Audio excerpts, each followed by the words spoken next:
Kia ora, g'day, welcome back once again, here with another reaction, something a little different this time, but also I just want to take a moment to acknowledge this person. So this is Jake, the gentleman here who created the YouTube channel, The Conflict Brief. And you'll hear him talk a bit about himself and introduce himself briefly in there. But man, shout out Jake, awesome work, stoked that you've pulled the trigger, bro. And so clearly you have a talent for what it is that you enjoy and that interests you. And I tell you what, it's pretty interesting listening to you speak. So I've heard and watched this video of Jake's when he put it up and when he was kind enough to let me know. So a little backstory, Jake let me know that when he commented on one of my other videos that he'd been really intrigued, and I think impressed might have been the word that he used in regards to how my channel has gone and has been going or growing since 15th of March this year. And yeah, like him and I both, I think everybody. So, but very, very grateful for it. And he mentioned a couple of things in there from memory around, it's something that he's been wanting to do, that he's been looking into, but he's been hesitant for whatever those reasons were. And I just said, man, you should just pull the trigger, just do it. And if you do, hopefully let me know and I'll definitely jump on board, subscribe, support, do what I can. And he's done it. Not long after that, he did it. I think, was it a couple of nights ago now, or maybe a couple of nights ago when I first discovered it, when I did a little bit of an extra walk on the treadmill, read one of the comments and just stoked, man. It's awesome. Hey, just be you. Put it out there and get after it. And so anyway, all of that ramble being said, let's jump into this, my reaction of his why I started the conflict brief. Understanding conflict isn't just for politicians and generals. So let's go.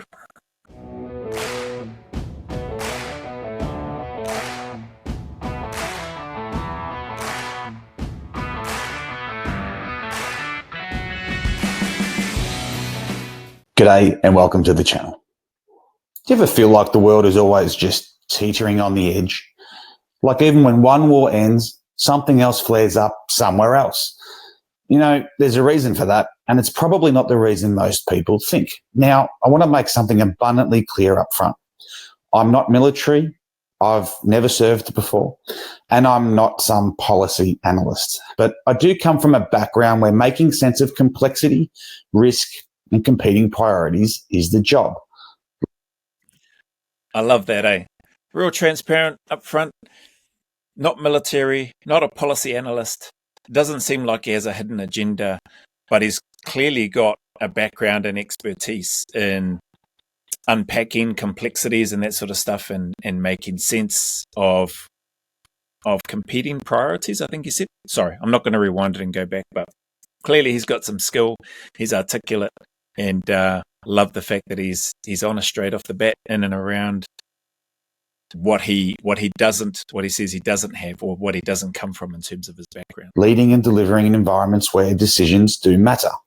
I've spent around 2 decades working in roles that demand structure, clarity, and accountability, often alongside senior leaders where stakes are high and ambiguity is the norm. Not on the battlefield, but in environments where outcomes affect real people, real budgets, and real strategy. And what I've learned is that conflict, whether internal or global, always comes down to pressure, perception, and competing interests. And that's the lens I'm bringing to this channel. I'm Jake, and this is the Conflict Brief. That was a cool introduction. I stopped it too early, obviously, but he gave a really good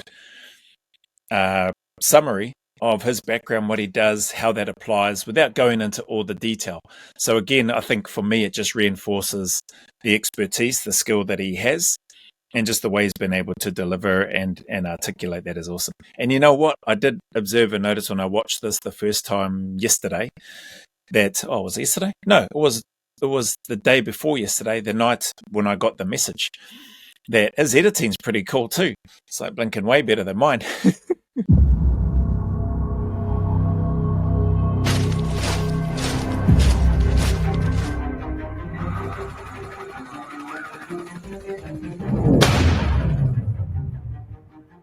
This channel's about That's a cool intro. cutting through the noise when it comes to war, conflict, and global power plays.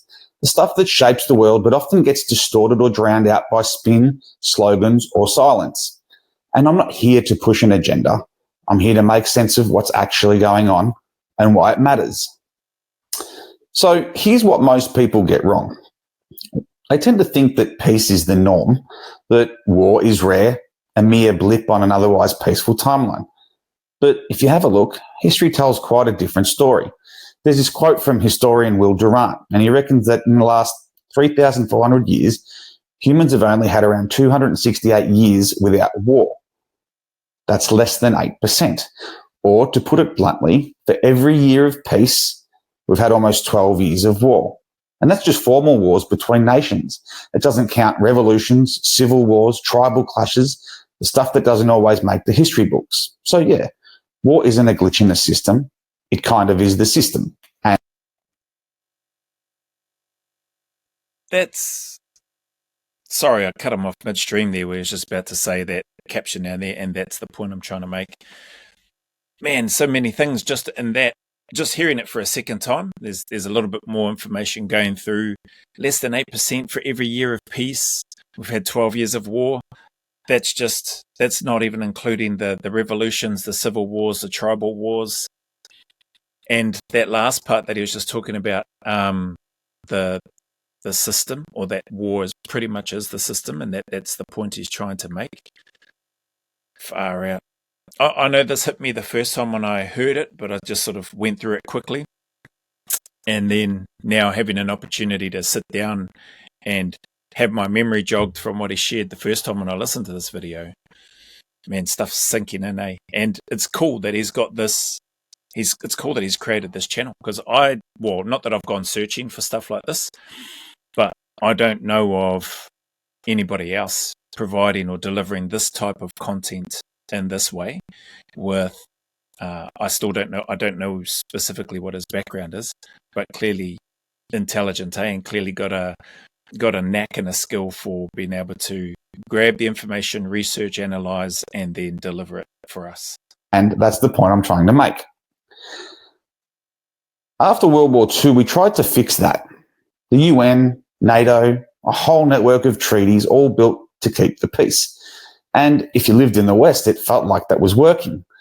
But a lot of that so-called peace was happening because the fighting had been outsourced somewhere else. Vietnam, Angola, Latin America, Afghanistan. The Cold War wasn't really cold as such. It just didn't play out on US or Soviet soil. The violence never stopped. It just moved. And then came the 90s. The Berlin Wall came down. The Soviet Union collapsed. We started hearing things like the end of history.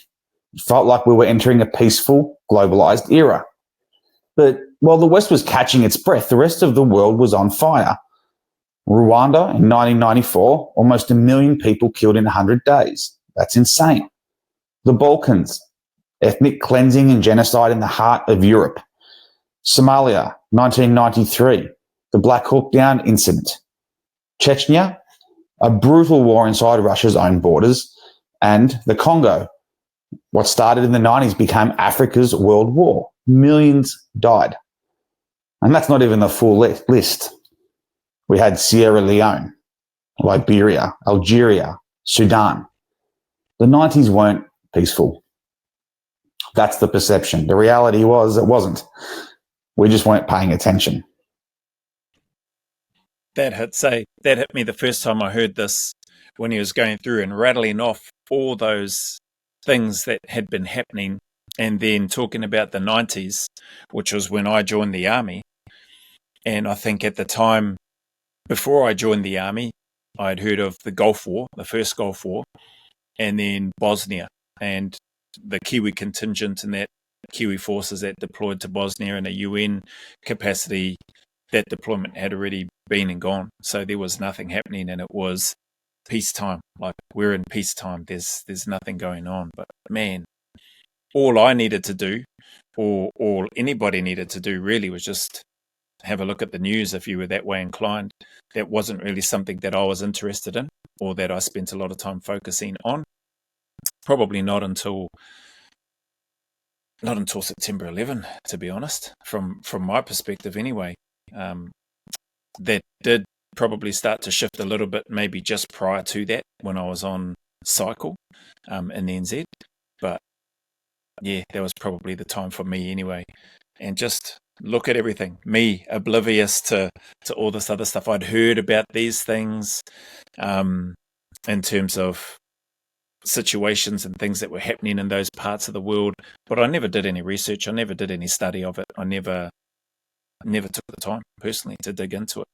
And this is why I really like Jake's channel and what he's providing here. He's just sort of a few broad brushstrokes at the moment from what I'm gathering, but no doubt, he'll probably dig into some of those and share his insights. I'm not sure, but yeah, just for me, it's worthwhile doing a reaction to this. And if it helps Jake's channel grow, then that'd be awesome. Fast forward to today, and war hasn't gone anywhere. It's just morphed. It's evolved. The US alone has over 750 military bases in more than 80 countries. That's not a conspiracy theory. It's an official count. Go look it up. And to be clear, I'm not saying it's good or bad that the US has that kind of global presence. It's just a fact. And like any fact, it has real life consequences. And what that really means is that wherever power is projected, resistance tends to follow. When you've got foreign troops, infrastructure, and influence embedded in dozens of regions, you're not just observing global tensions, you're part of them. Every base becomes a potential target, every presence a provocation. That's why flashpoints are so common in places with heavy foreign footprint. The more connected and deployed you are, the more exposed you are, politically, economically, and militarily.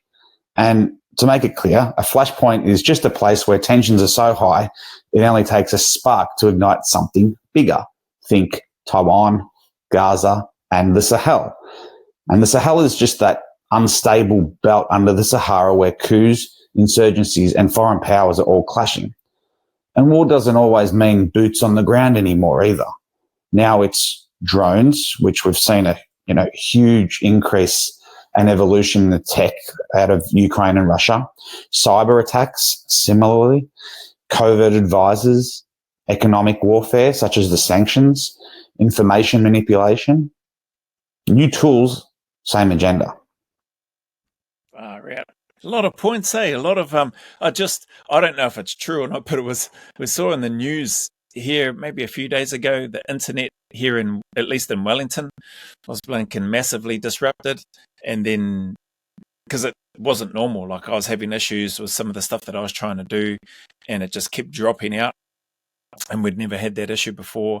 And then I'd seen in the news later on that evening that there was an Australian naval warship in the area, and that how it had disrupted New Zealand's internet and Wi-Fi, whether it was New Zealand's or whether it was just Wellington's internet and radio, not what internet and Wi-Fi, Lincoln internet and radio. It had caused some sort of disruption, and I just thought, like what he's saying now just triggered that memory because it was just fairly recent. Now, I don't know if that is the case, but that was one of the headlines that was put in the news here in Aotearoa anyway. Man, same agenda. Yep, new and different tools doesn't always mean boots on the ground. There's a lot of really interesting stuff in here for anybody that is more wired towards this type of thing. I have to say, probably personally for me, I'm probably not really wired to dig into all of that sort of stuff from my own perspective in terms of looking to create content or anything like that. That's why I say I don't think I've seen anybody with the same sort of channel and content as what Jake has got. But clearly he's got a knack for it. So this is just a bit of an overview as to why he created the conflict brief, and gives us a good insight of what we can expect to see in store moving forward. So excited to see Jake's channel grow. Would love it if anybody that chooses to support my channel, if you have an interest in some of this stuff, or if you like what it is that you're hearing Jake talk about, then I just invite you head on over and support him, mate.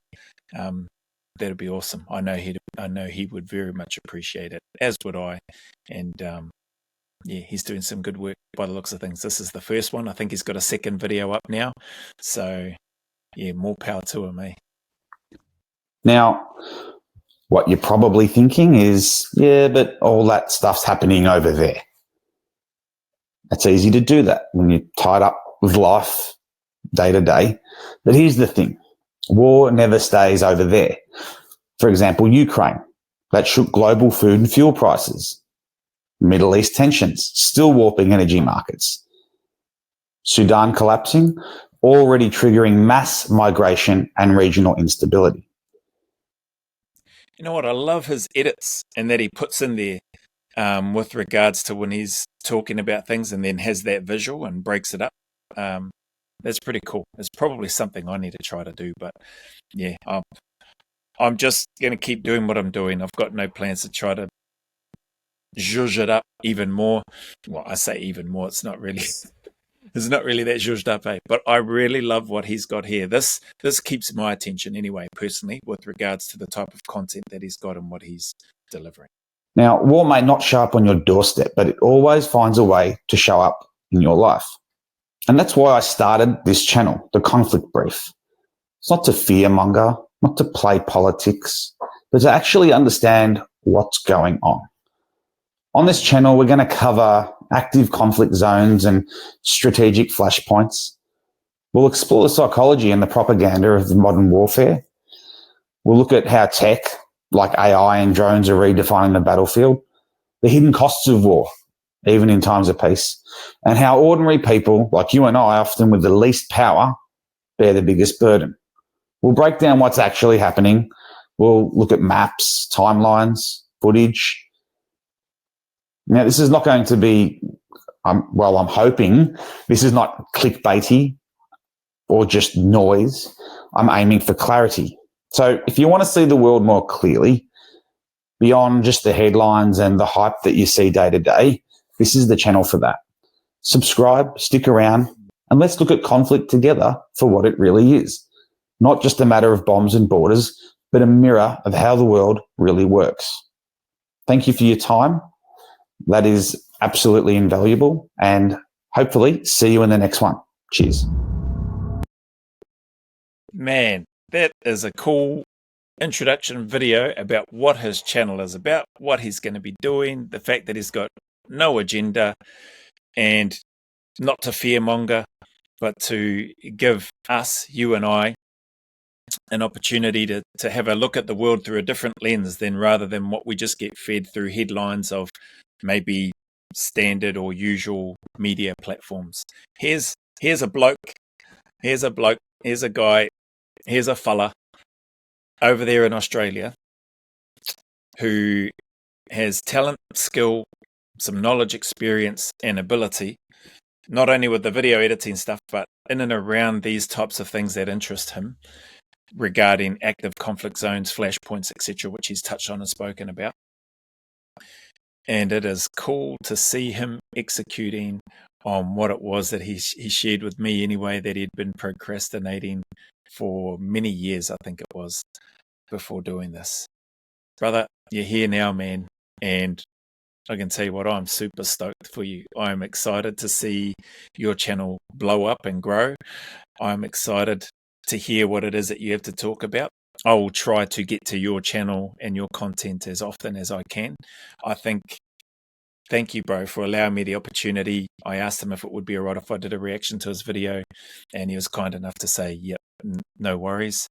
I think you're going to have so much more other content that will be helpful for me to react to and add my 2 cents in. But I think you pulling the trigger, you getting after it and just letting it fly, as a good friend of mine on my channel always tells me, to just be me and just let it fly. This is going to be awesome, man. I suspect you're going to grow very, very quickly. And so you should. You deserve it.